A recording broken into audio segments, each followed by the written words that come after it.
برادران عزیز وہ آیت ہمارے سامنے آ جاتی ہے کہ جہاں پروردگار عالم نے دستور تبلیغ دیا کہ کس طرح سے تبلیغ کرنی ہے. ذرا سا ان آیتوں کے اوپر، اس آیت پہ خاص طور پر توجہ کیجیے گا. یہ سورہ نحل قرآن مجید کا 16واں سورہ ہے اور اس کی آیت کا نشان ہے 125. آخری آیتوں میں آپ کو یہ ملے گی کہ جہاں پروردگار عالم یہ ارشاد فرماتا ہے ادعو، اے حبیب بلائیے، الی سبیل ربکا، اپنے رب کے راستے کی طرف ان کو بلائیے.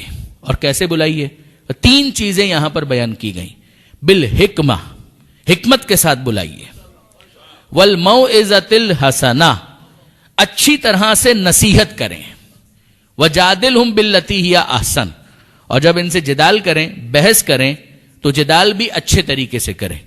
دیکھیے برادران عزیز، موعظے کے ساتھ کہا گیا موعظہ حسنہ ہونا چاہیے، جدال کے ساتھ کہا گیا جدال احسن ہونا چاہیے، جدال حسن ہونا چاہیے. ان دونوں کے اندر یہ کیا لفظ ہے جو پروردگار نے استعمال کیا؟ دیکھیے، حکمت، موعظہ حسنہ، جدال احسن. آیت اللہ محمد مظفر ان کی ایک بہت مشہور کتاب ہے جو مدرسے کے اندر پڑھائی بھی جاتی ہے، کورس کے اندر شامل ہے، جس کا عرفی نام پڑ گیا یعنی عرف طلاب میں منطق مظفر. اس کے ہاں برہان کی جو بحث ہے، یعنی اب آپ ظاہر ہے کہ میں بہت زیادہ ٹیکنیکل گفتگو کے اندر آپ کو انگیج نہیں کروں گا، مگر جو منطق یا لاجک ہے اس کے 3 حصے عام طور پر کیے جاتے ہیں. کچھ تصورات کی بحث ہے، کچھ تصدیق کی بحث ہے، اور پھر اس کے بعد ایک تیسرا حصہ ہے کہ جس کو کہا جاتا ہے صنعت خمس، کہ وہ 5 صنعتیں کہ جن کو استعمال کیا جاتا ہے. اس کے اندر سر فہرست ہے برہان، دلیل. تو وہاں پر انہوں نے اس آیت کے ذریعے سے استدلال کیا تھا، اور وہاں پر انہوں نے کہا کہ حکمت سے مراد وہی برہان ہے. اور علماء کرام نے اپنی تفسیروں کے اندر بھی اس بات کی طرف متوجہ کیا. ایک وزڈم جس کو یہاں پر کہا جا رہا ہے وہ دلیل، کہ پیغمبر سے کہا جا رہا ہے اے حبیب آپ ان کو اپنے رب کے راستے کی طرف بلائیے، دلیل کے ذریعے سے کنونس کریں. اور کنونس کرنے کا کیا مطلب ہے؟ دلیل دینے کا کیا مطلب ہے؟ دلیل دینے کا یہ مطلب ہے کہ باقاعدہ جس طریقے سے منطق کے اندر شکل اول بنائی جاتی ہے، صغرا اور کبرا اور پھر نتیجہ، اگر اس طرح سے انگیج کیا جائے اور افلاطون والا انداز اختیار کیا جائے، سقراط اور بقراط والا انداز اختیار کیا جائے، یا زمانے موجود کے اندر جو فلسفیوں کا طریقہ کار ہے، تو یقین جانیے کہ عام انسان جو ہے وہ تو فوراً ہی نا امید ہو جائے گا. وہ کہے گا کہ اس کا مطلب یہ کہ یہ سبجیکٹ میرے لیے نہیں ہے. جب دلیل کی بات کی جاتی ہے اس سے یہ مراد نہیں ہے. دلیل کا مطلب یہ ایک ایسی دلیل ہو کہ جس کو ایک عام انسان بھی سمجھ سکے. جو شخص اپنے فہم و فکر کے ساتھ، اپنی سطح کے ساتھ آئے، اس کے مطابق اس کو دلیل فراہم کی جائے. لہذا پیغمبر اکرم کا یہ جملہ بھی ہے کہ ہم گروہ انبیاء کو اس بات پر مامور کیا گیا ہے ان نکلم علی قدر عقول الناس، کہ ہم لوگوں کی عقل کے مطابق گفتگو کریں، ان کے لیول کے مطابق ان سے گفتگو کریں. مجھے بہت پسند ہے پیغمبر اکرم کا ایک تبصرہ. پیغمبر اکرم کے سامنے ایک بوڑھی عورت، اور یہ بالکل علم کلام کے بدیہیات میں سے ہے کہ ایک بوڑھی عورت ہے، اس کے سامنے کسی نے سوال کر دیا. اس کو سننے کے بعد جو جواب اس بوڑھی عورت نے دیا تو پیغمبر اکرم مسکرائے. آپ جانتے ہیں پیغمبر اکرم کے اخلاق میں تھا کہ پیغمبر اکرم قہقہہ نہیں لگایا کرتے تھے، پیغمبر اکرم مسکرایا کرتے تھے. پیغمبر اکرم اتنا مسکرائے کہ پیغمبر اکرم کے دندان مبارک وہ ظاہر ہو گئے، لوگوں کو نظر آنے لگے. یعنی مسکراہٹ کے اندر ایک انٹینسٹی ہے. وہ بات کیا تھی؟ اس بوڑھی عورت کے سامنے کسی نے سوال کر دیا کہ تم اللہ کو مانتی ہو، خدا کو مانتی ہو؟ کہا کہ ہاں بالکل مانتی ہوں. اب آپ اندازہ کیجئے وہ معاشرہ جو جاہلیت زدہ معاشرہ ہے، جن کے مردوں کے اندر اتنی جاہلیت پائی جاتی ہے، ان کی عورتوں کا کیا حال ہوگا؟ اور عورتوں میں بھی ایک بوڑھی عورت. پیغمبر اکرم کے سامنے کوٹ کیا جا رہا ہے. اللہ کے رسول اس بوڑھی عورت سے پوچھا گیا کہ کیا تم خدا کو مانتی ہو؟ کہا کہ ہاں بالکل میں خدا کو مانتی ہوں. کہا کوئی دلیل ہے؟ کہا کہ بالکل دلیل بھی ہے. وہ اس وقت کیا کر رہی تھی؟ چرخہ چلا رہی تھی. اس نے کہا تمہاری دلیل کیا ہے؟ کہا دلیل یہ چرخہ ہے. یہ اتنا سا چرخہ تو مجھ جیسی بڑھیا کے چلائے بغیر چلتا نہیں ہے، تو یہ پوری کائنات بغیر خدا کے چل رہی ہے. کیا اس کے اندر کوئی بہت زیادہ فلسفیانہ انداز اختیار کیا گیا؟ کچھ بھی نہیں. آپ غور کیجئے، یہ جب دلیل پیغمبر اکرم کے سامنے پیش کی گئی تو پیغمبر اکرم مسکرائے، اور اتنا مسکرائے کہ دانت ظاہر ہو گئے. اور پھر پیغمبر اکرم نے فرمایا علیکم بدین العجائز، کہ کم سے کم اتنا دین تو تم سب کے پاس ہونا چاہیے جو دلیل اس بوڑھی عورت نے دی ہے، اس کے ذریعے سے جس طرح سے اس نے سمجھائے، اتنا تو تم سب کو سمجھنا چاہیے. کہا کہ یہ دلیل اس انداز کی کہ جو عوامی ہو، عام سطح کی ہو، کہ جس کو ایک انسان آسانی سے کمپریہینڈ کر سکے. میں آپ کے سامنے ایک دوسری مثال عرض کروں برادران عزیز. دیکھیے جب ہم کتابوں کے اندر دیکھتے ہیں تو بڑی بڑی دلیلیں دی گئی ہیں جن کی اپنی اہمیت ہے، مجھے اس سے انکار نہیں ہے. وہ ساری دلیلیں ان کی اپنی ایک امپورٹنس ہے، اس کی اہمیت ہے. مگر دیکھیے کہ اگر مثلا یہ کہا جائے برہان نظم، برہان تمانو، اور مثلا یہ کہا جائے دلیل مابل امتیاز مابل اشتراک، تو ظاہر ہے کہ اتنے نوجوان جو یہاں پر بیٹھے ہوئے وہ سب مجھے گھور کر دیکھنے لگیں گے کہ مولانا کو کیا ہو گیا، کیا باتیں کرنا شروع کر دی انہوں نے. آپ نے غور فرمایا امیر المومنین حضرت علی ابن ابی طالب علیہ الصلوۃ والسلام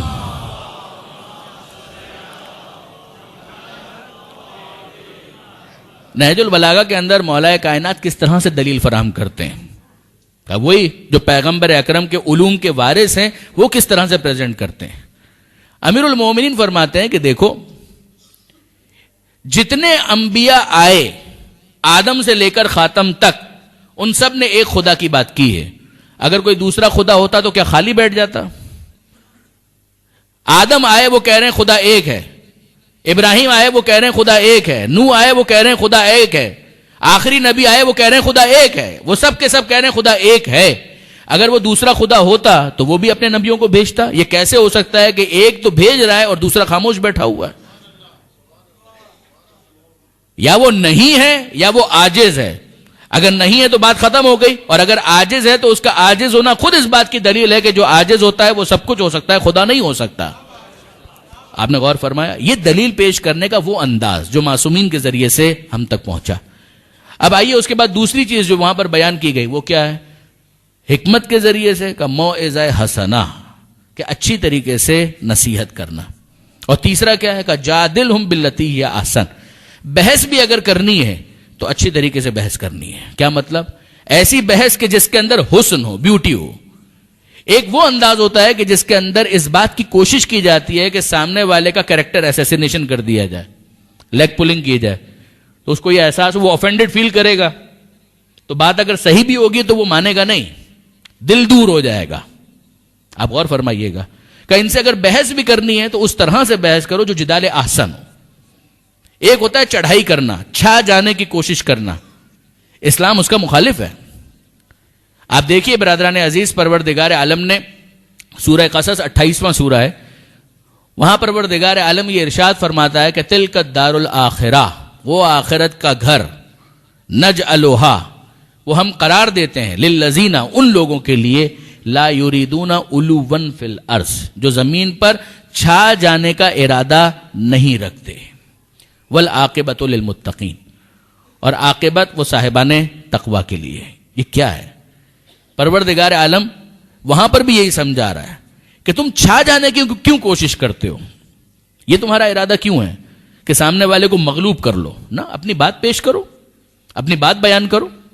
تمہیں ڈیفینس کرنا پڑ جائے ایک الگ بات ہے، ورنہ تمہارا ارادہ یہ کیوں ہو کہ سامنے والے کو کسی طریقے سے لیٹ ڈاؤن کرنا ہے، کسی طریقے سے سامنے والے کو ذلیل کرنا ہے؟ کیوں یہ ارادہ ہو؟ کہ یہ ارادہ تمہارا نہیں ہونا چاہیے. وہاں پر ہم دیکھتے ہیں پروردگار کہتا ہے جدال کرو، جدال احسن. جدال کا مطلب بحث کرنا. کیا فرق ہے اس میں اور اس برہان کے اندر، دلیل کے اندر؟ ایک فرق ہے. دیکھیے برادران عزیز، بحث کا مطلب یہ ہے، جدال کا مطلب یہ ہے کہ کوئی کامن ڈینومینیٹر موجود ہو، کوئی ایسی جگہ ہو کہ جہاں سے گفتگو کو شروع کیا جا سکے، کوئی ایسا نقطہ ہو جو ایگریڈ اپون ہو، جو مسلمات میں شمار ہو.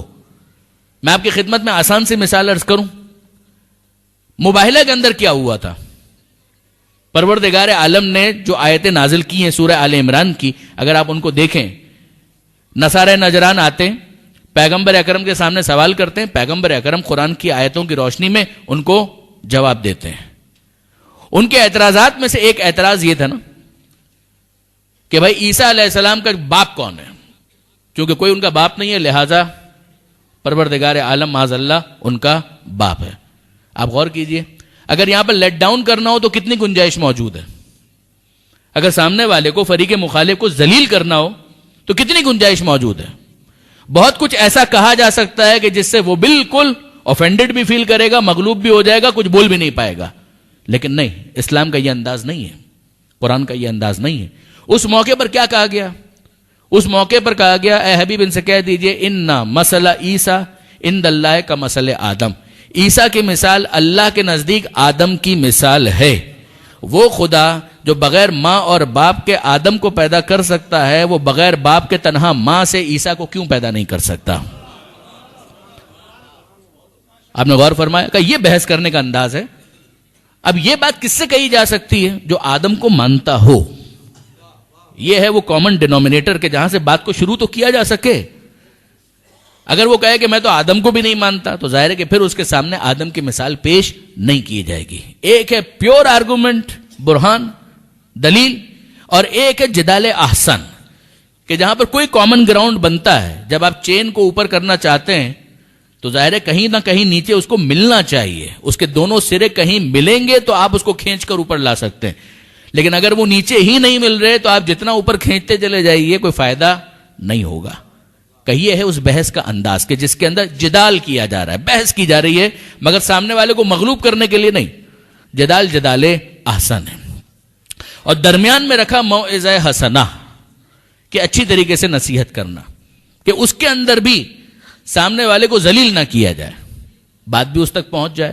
دیکھیں برادران عزیز، ایک ہے میسج دے دینا، اب وہ تو پروردگار عالم نے دے دیا کہ مثال کے طور پر نماز قائم کرو، تو ہمیں پتہ چل گیا کہ خدا نے نماز مانگی ہے، تو اب علم کی کمی تو نہیں ہے۔ اب تو مسئلہ یہ ہے کہ کسی طریقے سے اس بات کو جو دماغ تک پہنچ چکی ہے دل میں اتار دیا جائے۔ آپ نے غور فرمائے؟ اب اس کے لیے کئی مرتبہ کیا ہوتا ہے، مثلا ماں باپ ہیں، وہ اپنی اولاد کو کچھ انسینٹیوز دیتے ہیں کہ بیٹا مثال کے طور پر تم فجر کی نماز پڑھو گے تو میں تمہیں یہ گفٹ دوں گا۔ تو علم نہیں ہے کیا اس کے پاس؟ علم تو ہے کہ بھائی 15 سال کا ہو گیا ہوں، نماز واجب ہو گئی ہے، پڑھنی ہے، مگر مسئلہ سارا یہ ہے کہ اس موقع پر نیند کو قربان کرنا اور مصلی کے اوپر آنا، اس کے لیے اپنے نفس کو قابو کرنا، کہ اس کے لیے کسی نہ کسی انسینٹیو کی تو ضرورت ہے۔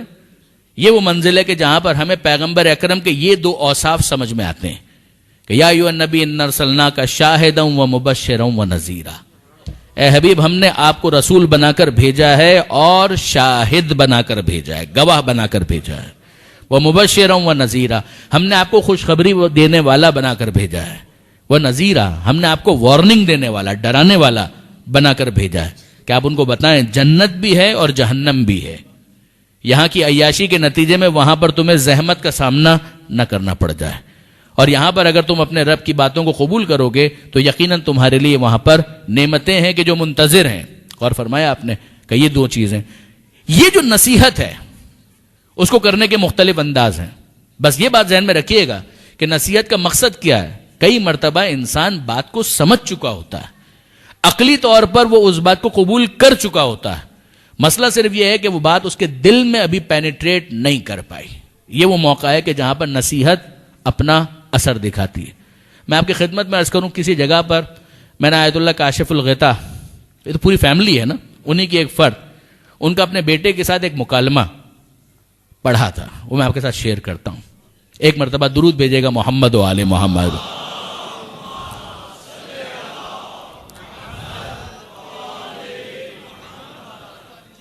ان کے بارے میں لکھا ہے، اور تربیت ہی کہ کسی آرٹیکل میں یہ بات لکھی ہوئی تھی کہ وہ صبح نجف حرم امیر المومنین، اب تو ماشاءاللہ زائرین اتنی بڑی تعداد میں جاتے ہیں کہ میرا اندازہ ہے کہ 50% تو یہاں پر بھی وہ مومنین ہوں گے کہ جنہوں نے کربلا اور عراق اور نجف کی زیارت کی ہوگی۔ پروردگار ہر ایک کو بار بار نصیب کرے۔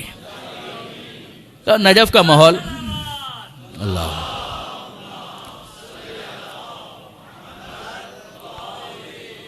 نجف کا ماحول، اور آیت اللہ کاشف الغطا اپنے گھر سے فجر کی نماز پڑھنے کے لیے نکل رہے ہیں۔ بیٹا ہے، جوان ہے، اور انہوں نے اس کو جگایا، بیدار کیا، بیٹا نماز کا وقت ہو گیا ہے، چلو۔ اس نے کہا بابا آپ چلیں، میں پیچھے آتا ہوں۔ تو وہ آیت اللہ کاشف الغطا کو تو معلوم ہے کہ اس کا کیا مطلب ہے۔ بیٹا اگر یہ کہہ رہا ہے تو اس کا مطلب یہ ہے کہ تھوڑی سی وہ لبرٹی لے کے باپ چلا جائے تو ہو سکتا ہے کہ پھر اس کے بعد کروٹ بدل کر، بچہ تو بچہ ہے، جوان ہے ابھی نیا، تو ظاہر ہے اس طرح کی چیزیں تو ہوں گی، نیچرل ہے۔ تو اس نے اس طرح سے کہا کہ بابا آپ چلیں، میں پیچھے آتا ہوں۔ کہا کہ نہیں بیٹا، ہم ساتھ ہی چلتے ہیں، ویٹ کرتے ہیں، آپ کا انتظار کرتا ہوں، اس کے بعد ساتھ چلیں گے۔ اب اس کو سمجھ میں آیا کہ اچھا اب تو باپ جائے گا نہیں،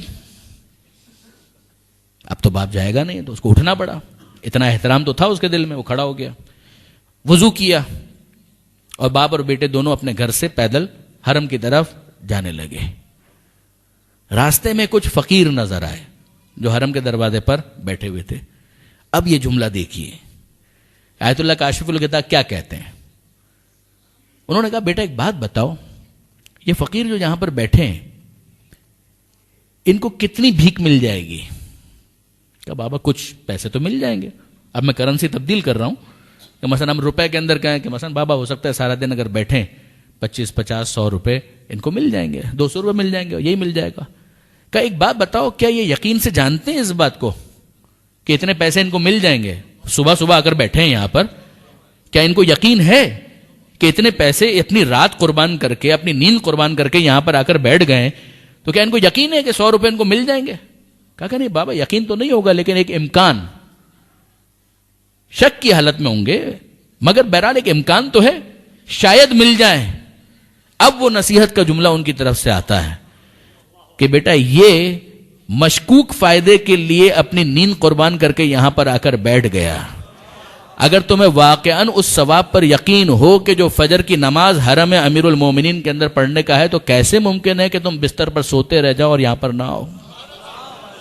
وہ مشکوک فائدے کے لیے اپنا بستر چھوڑ سکتا ہے، تم یقینی فائدے کے لیے اپنا بستر نہیں چھوڑ سکتے. اب یہاں پر کیا کیا گیا ہے برادران عزیز؟ علم کی جہاں تک بات ہے، سمجھانے کی جہاں تک بات ہے، وہ تو پہلے اس کو معلوم ہے کہ فجر کی نماز واجب ہے. میں 15 سال کا ہو چکا ہوں، بلکہ 15 سال سے کچھ پہلے ہی عام طور پر لڑکوں کے اوپر نماز واجب ہو جاتی ہے، اس کو معلوم ہے. مگر مسئلہ سارا یہ ہے کہ وہ چیز جو اس کی عقل کے اندر ہے، علم بن کر ہے، اب اسے اخلاق کا حصہ بنانا ہے، اسے دل میں اتارنا ہے. تو اس کے لیے ایک نصیحت کا موقع تلاش کرنا ہوگا. اگر وقت سے پہلے بار بار ایک ہی جملے کو تکرار کیا جائے وہ بات ضائع ہو جائے گی، اور اگر وقت کو مس کر دیا جائے تو اپارچونٹی لاسٹ. اب آپ کی خدمت میں عرض کروں برادران عزیز کہ اب ذرا آئیے اور سیرت پیغمبر ختمی مرتبت احمد مجتبی محمد مصطفیٰ صلی اللہ علیہ وآلہ وسلم،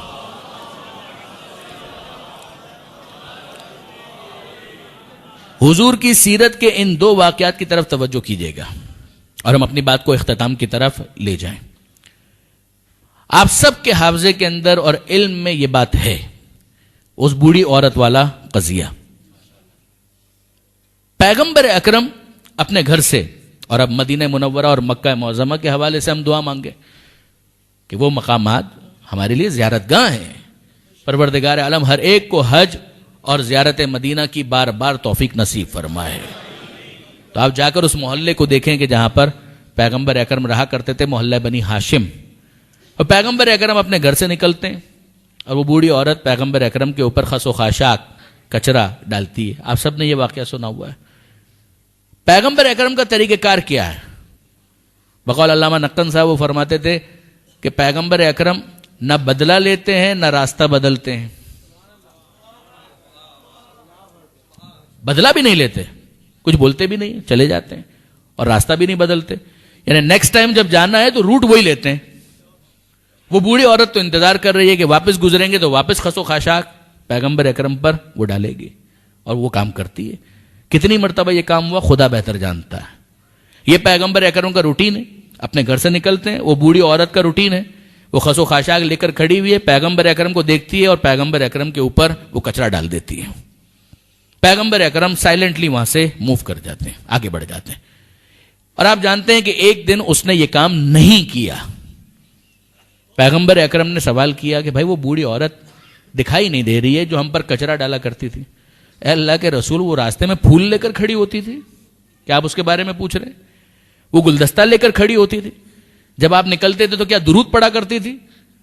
وہ تو کافرہ مشرکہ ایک بوڑھی عورت جو آپ کے ساتھ گستاخی کیا کرتی تھی، آپ کے اوپر کچرا ڈالتی تھی، آپ اس کے بارے میں پوچھا کہ ہم وہ نظر نہیں آ رہی، کیا ہوا اس کو؟ تو کسی نے کہا اللہ کے رسول وہ بیمار ہے. پیغمبر اکرم کہا کہ کہاں اس کا گھر کس طرف ہے؟ کہ اس طرف قریب میں. پیغمبر اکرم کہا اچھا ٹھیک ہے میں جاتا ہوں اس کی طبیعت پوچھ کر آتا ہوں. پیغمبر اکرم گئے اور جیسے ہی اس نے پیغمبر اکرم کو دیکھا تو کیا جملہ کہا؟ کامنٹ پاس کیا، آج آپ مجھ سے بدلہ لینے کے لیے آئے ہیں جب میں بیمار ہوں، فکر ہر کس بقدر ہمت اوست، ٹپکے گا وہی ظرف سے جو ظرف میں ہوگا. وہ بیچاری اپنے اینگل سے جو اس کا ظرف ہے اسی اعتبار سے وہ بات کر رہی ہے. پیغمبر اکرم کیا جملہ کہتے ہیں؟ پیغمبر اکرم کہتے ہیں اے کنیز خدا، میں بدلہ لینے نہیں آیا. اب آپ غور کیجئے برادران عزیز، یہ جو پیغمبر اکرم عیادت کے لیے آئے ہیں، یہ کون سا حق ہے کہ جس کو پیغمبر اکرم ادا کر رہے ہیں؟ کہ یہ حق اسلام ہے؟ وہ مسلمان تو نہیں ہے. ہم یہ کہیں ایک مسلمان کو دوسرے مسلمان کے ساتھ ایسا ہونا چاہیے اور ویسا ہونا چاہیے تو بات سمجھ میں آتی ہے. ہم یہ کہیں ایک مومن کو دوسرے مومن کے ساتھ ایسا ہونا چاہیے، اس کے دکھ درد میں شریک ہونا چاہیے، بات سمجھ میں آتی ہے. نہ وہ مسلمان ہے نہ وہ مومنہ ہے. تو پیغمبر اکرم اس کی عیادت کے لیے جو جا رہے ہیں، نہ یہ حق اسلام ہو سکتا ہے نہ یہ حق ایمان ہو سکتا ہے. تو پھر پیغمبر اکرم اس کی عیادت کیوں کر رہے ہیں؟ اسی رشتے کو سمجھانے کے لیے پیغمبر اکرم نے پہلے کہا اے کنیز خدا، کہ چاہے تو مسلمان نہ ہو، چاہے تو مومنہ نہ ہو، مگر اللہ کی ایک کنیز تو ہے، اللہ کی بندی تو ہے. مجھے پتا چلا کہ تو بیمار ہے، میں تو فقط تیری عیادت کے لیے آیا تھا، میں پوچھنے کے لیے آیا تھا کہ اب صحت کیسی ہے. جسمانی طور پر تو اب بیمار ہوئی ہے، روحانی طور پر پہلے سے بیمار تھی. جسمانی طور پر صحت اس کو بعد میں ملے گی، مگر پیغمبر اکرم کا یہ جملہ سنا اور روحانی اعتبار سے شفا پا گئی. اور اب کہتی ہے کہ مجھے بتائیے آپ کے دین میں داخل ہونا ہو تو کیا طریقہ اختیار کیا جائے. میں جو اپنے نوجوان دوستوں کو متوجہ کرنا چاہ رہا ہوں، مجھے صرف اتنا بتائیے کہ جب پیغمبر اکرم اس کی عیادت کرتے ہیں تو پیغمبر نے کون سی دلیل اس کے سامنے پیش کی ہے؟ کون سا برہان اس کے سامنے پیش کیا؟ ایک سوال ہے نا کہ یہ تینوں طریقے جن کی اپنی اہمیت ہے، ان میں سب سے ایفیکٹو کون سا ہے؟ سب سے ایفیکٹو کون سا ہے؟ دیکھیے برہان کی بہت اہمیت ہے، میں اس کا منکر نہیں ہوں. دلیل کی بڑی اہمیت ہے، میں اس کے خلاف نہیں ہوں. مگر سوال سارا یہ ہے کہ ان تینوں طریقوں میں سب سے زیادہ ایفیکٹو کون سا ہے؟ ذہن میں شاید یہ آئے کہ دلیل، جی نہیں، دلیل اہم ضرور ہے، مگر سب سے زیادہ ایفیکٹو انسان کا اخلاق ہے، اس کا کردار، کہ وہ لوگوں کے ساتھ ڈیل کیسے کرتا ہے، وہ بات کیسے کرتا ہے، لوگوں کے ساتھ اس کا انداز کیسا ہے، اس کی گفتگو کیسی ہے. وہ اخلاق ہے کہ جو سب سے زیادہ امپریسو ہوتا ہے. میں کبھی نہیں بھولوں گا برادران عزیز، کینیا میں نیروبی میں ایک دفعہ ماہ رمضان کی تقریروں کے لیے جانے کا اتفاق ہوا تھا، اور وہاں پر ایک مدرسہ تھا. اس مدرسے کے اندر وہاں کے جو لوکلز، مقامی افریکنز، وہ اس کے اندر ایڈمیشن ان کے تھے اور ان کو دین سکھایا جا رہا تھا. کبھی نہیں بھول سکتا، وہیں پر ایک لوکل، وہاں کا جو مقامی استاد تھا، میں نے اس سے کچھ ڈسکس کیا اور میں نے اسے سوال کیا. اچھا، he was very good at English, وہ اپنی لوکل جو لینگویج تھی سوالی، وہ بھی بہت اچھی بول رہے تھے، عربی بھی ان کو آتی تھی. تو گفتگو ہو رہی تھی، تو میں نے ان سے پوچھا کہ یہ بتائیے کہ جہاں جس علاقے کے اندر ہم لوگ ہیں افریقہ کے، یہاں پر تبلیغ کے اعتبار سے اسلام کہاں پر ہے اور کرسچینٹی کہاں پر ہے، کمپیئر کریں just for the sake of understanding, تو ہمیں پتا تو چلے اسٹیٹسٹکس وائز کہ کیا معاملہ ہے. تو اس نے بہت پیاری بات کی، اس نے کہا کہ جناب جہاں پر کرسچینٹی ہے وہاں آدھے پر بھی شیعت نہیں ہے. اگر کرسچینٹی 100 پر ہے تو تشیع جو ہے وہ 25% کے اوپر کھڑا ہوا ہے. اور یہ بھی انقلاب اسلامی کے بعد، جب خانہ فرنگ بنا اور دوسری چیزیں ہوئی اس کے بعد، ورنہ اس سے پہلے کچھ بھی نہیں تھا. تو میں نے کہا کہ بھائی مسئلہ تو یہ ہے کہ کرسچینٹی تو آرگومنٹ میں تو بہت ویک ہے، ٹرینٹی کو تو آپ کیسے جسٹیفائی کریں گے؟ In the name of the father, the son and the holy ghost, باپ کے نام سے، بیٹے کے نام سے، روح القدس کے نام سے. خدا ایک بھی اور تین بھی اور تین بھی ایک بھی ہے. تو اگر ٹرینٹی کے بارے میں ان سے خود سے پوچھا جائے کہ کوئی عقلی دلیل، تو وہ خود کہتے ہیں کہ نہیں، عقلی دلیل تو کوئی نہیں ہے. تو یہ کیا ہو گیا؟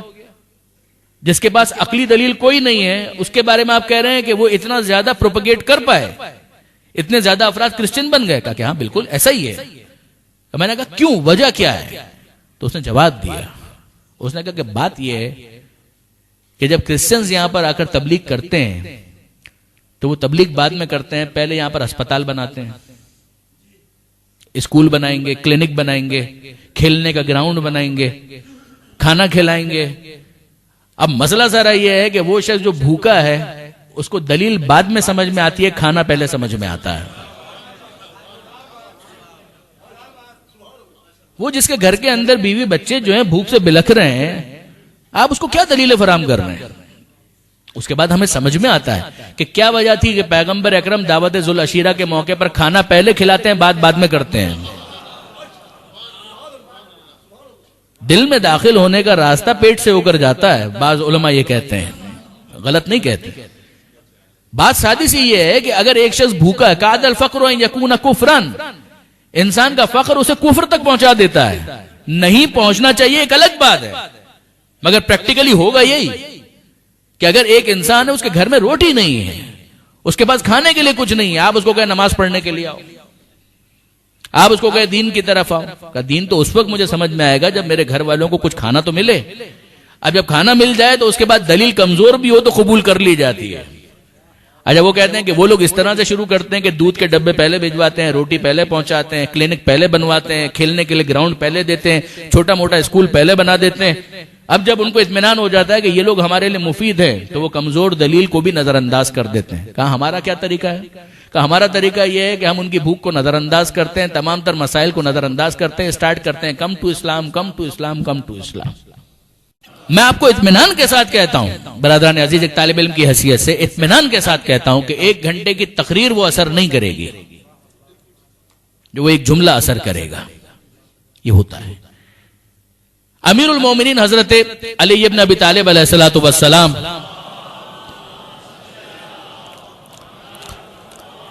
اب یہ بالکل آخری بات اور بات کو ہم مکمل کر رہے ہیں۔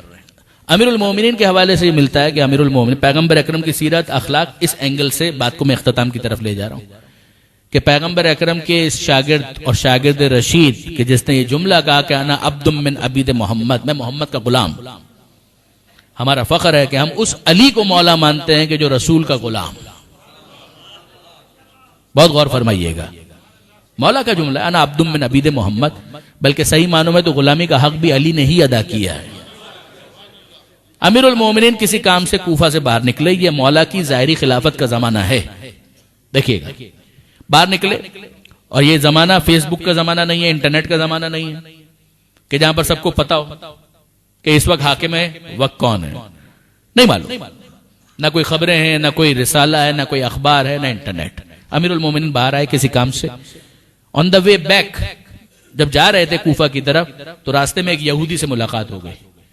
امیر المومنین اپنے آپ کو انٹروڈیوس بھی نہیں کرتے، اپنا تعارف بھی نہیں کرواتے، بس ساتھ چلنا شروع ہو گئے۔ وہ بھی نہیں جانتا کہ یہ اس وقت عرب کا حاکم ہے، خلیفہ وقت ہے، اسے نہیں معلوم، وہ یہودی ساتھ ساتھ چل رہا ہے۔ ظاہر ہے کہ ایک جگہ وہ آئی کہ جہاں پر 2 راہ، اس یہودی کو کسی جگہ جانا تھا اور دوسرا راستہ کوفے کی طرف جہاں مولا کائنات کو جانا تھا۔ خدا حافظی ہو گئی، یہ اپنے راستے پر آگے بڑھنے لگا اور پیچھے اس نے محسوس کیا کہ ارے ابھی جس سے خدا حافظی ہوئی ہے وہ تو پیچھے پیچھے آ رہا ہے، مڑ کر دیکھا ارے تو علی آ رہے ہیں۔ تو سوال کیا آپ شاید بھول رہے ہیں، آپ کا راستہ اس طرف ہے، اب اس بیچارے کو تو نہیں معلوم ہے کہ یہ وہ ہے کہ جو زمین کے راستے کو کیا بھولے گا جو آسمان کے راستوں کو زمین سے زیادہ جانتا ہے۔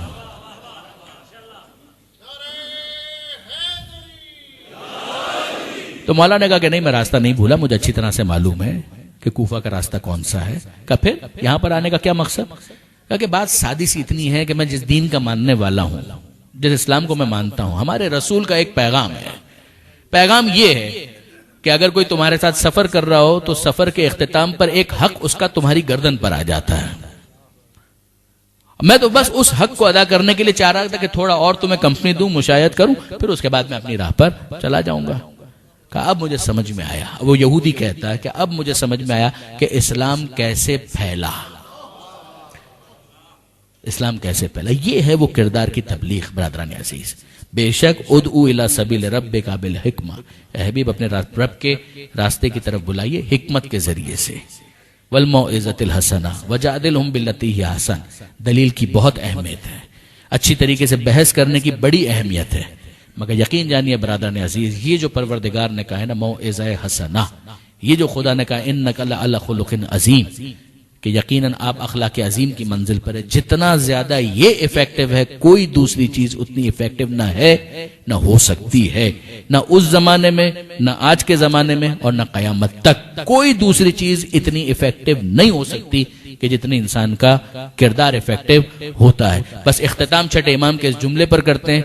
چھٹے امام یہ جملہ کہتے ہیں کونو دعات الناس الی اللہ بغیر السنتکم، لوگوں کو اللہ کی طرف اس طرح سے بلاؤ کہ تمہیں تمہاری زبان استعمال نہ کرنا پڑے. برحمتك يا أرحم الراحمين وصلى الله على محمد وآله الطاهرين.